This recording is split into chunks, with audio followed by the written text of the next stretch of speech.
Good morning, good people. This is your Poolproof Wisdom Moment, Friday edition.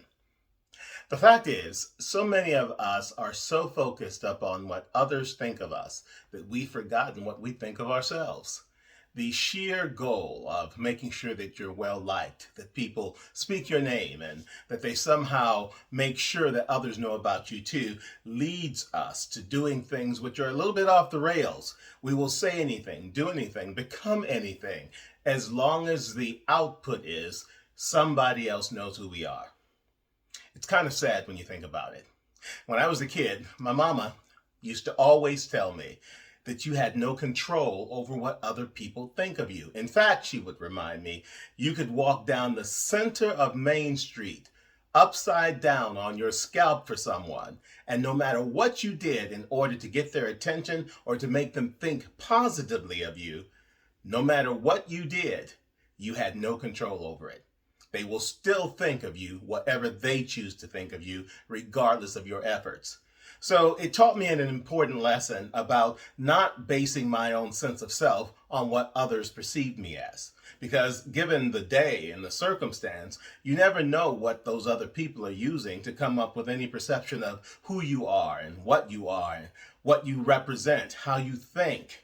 None of these things are based upon living your experience, walking in your shoes, as people will call it. Instead, they bring to bear, in terms of their perception of you, everything that's going on in their world. And whatever that is, may not be something that is truly advocating an honest, objective perspective of who you are, because it's based on what they think, not what they know about you. One of the things about doing a lot of self-examination is that you come to learn who exactly you are, no matter what.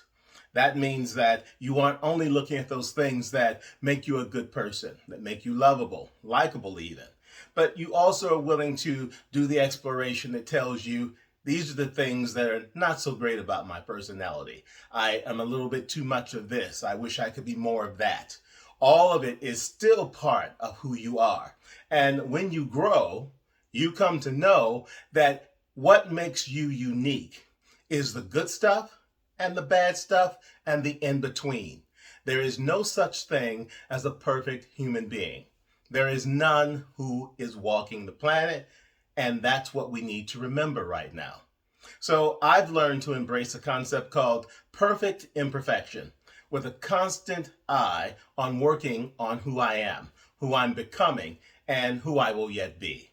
These aspects of my personality allow me to embrace the good stuff, absolutely, the bad stuff, and as I mentioned, the in-between, not as something that is worth hiding away about, not something that makes me unworthy in terms of what I should receive or how I should be treated or how I should be expected to walk into a room.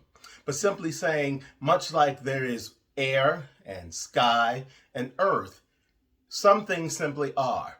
We can't imagine ourselves without these things, so we learn to accept them for what they are, not creating within them some magical properties which somehow convince us that we ride above everything else and everyone else, but that we're all here and we're all essential, and we're all doing our thing. But doing our thing requires us to be very honest with ourselves. Very honest with ourselves. And you know what? That often is the hardest thing to do. Because we want to believe the dream. We want to believe the lack of reality. And where we don't fit in, we want to believe that we do, because sometimes confronting our own honest depiction as we live our lives day to day is something we don't want to see. We want different lives often. We wish that we were other people. But no matter how much you fight against it, you are what you are. You are who you are.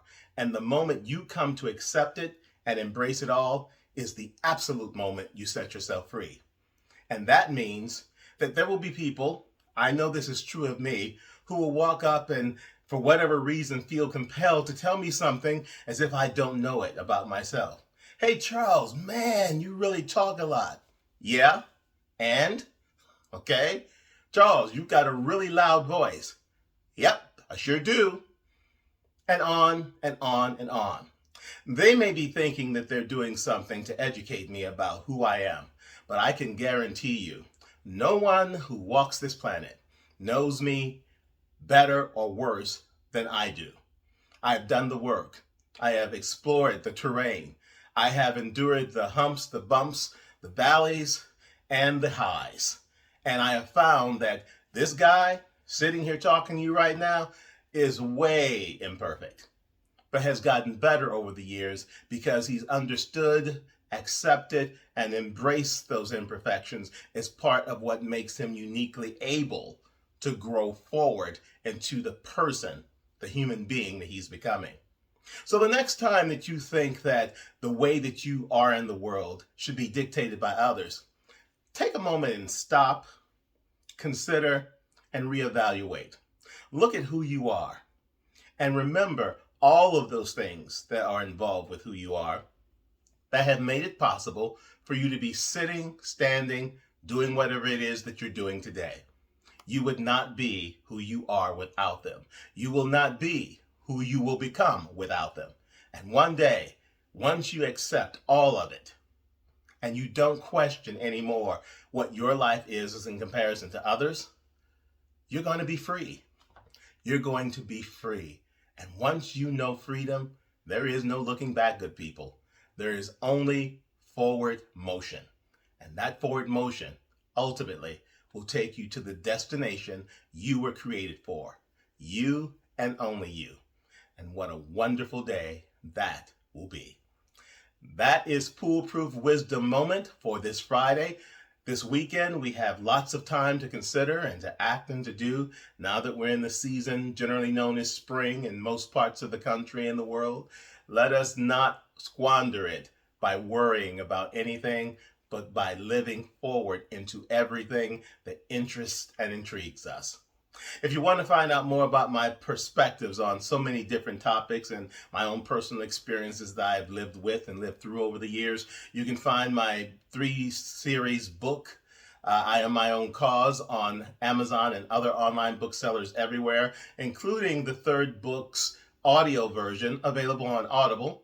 You can, of course, look for my PooleProof Wisdom podcast on podcast platforms everywhere. And I hope that you are beginning to tune into my YouTube channel where this segment, Foolproof Wisdom Moments, appears at least a couple of times a week, as long as I've got the time to record them. Have a great weekend, everybody, and go forward, find yourself, love yourself, like yourself, and you will be free. I guarantee you.